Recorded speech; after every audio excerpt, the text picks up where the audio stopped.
కొట్టినట్టు కొట్టిన తర్వాత ఏం డిమాండ్ సార్? జడ్జి గారు చెప్పండి. ఎవరు జడ్జి గారు? మీరు చెప్పేది సార్, మీరు అది మాట్లాడతానే కదా సార్ చెప్పేది.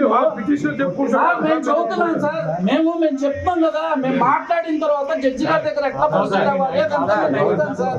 మీరు కేసు పెడతారంటే నేను వద్దు అన్న సార్, కేసు పెట్టుకోండి, అది ఇబ్బంది ఏం లేదు మాకు.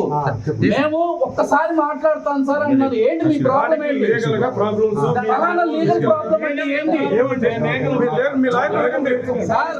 లాయర్ అడగటం కాదు సార్, నేను వాళ్ళ ఫాదర్ని తీసుకొని ఒక బంధువుగా వచ్చి మాట్లాడాను అంటున్నారు. అది కూడా కాకుండా అరెస్ట్ రిమాండ్ అరెస్ట్ నోటీస్ ఎవరికి ఇచ్చారు?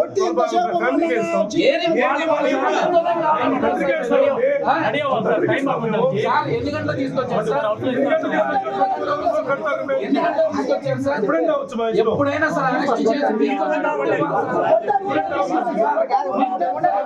నేను చదువుకున్నాను, నేను చెప్తాను సార్. అరెస్ట్ చేసి తీసుకొచ్చేటప్పుడు ఫ్యామిలీకి ఇన్ఫర్మేషన్ ఇచ్చి నోటీస్ ఇవ్వాలి. మీరు ఇచ్చారా? అదే మీకు తెలియదు సార్. రమ్మనండి, మీ సిఐ గారు రమ్మనండి, మాట్లాడతాను.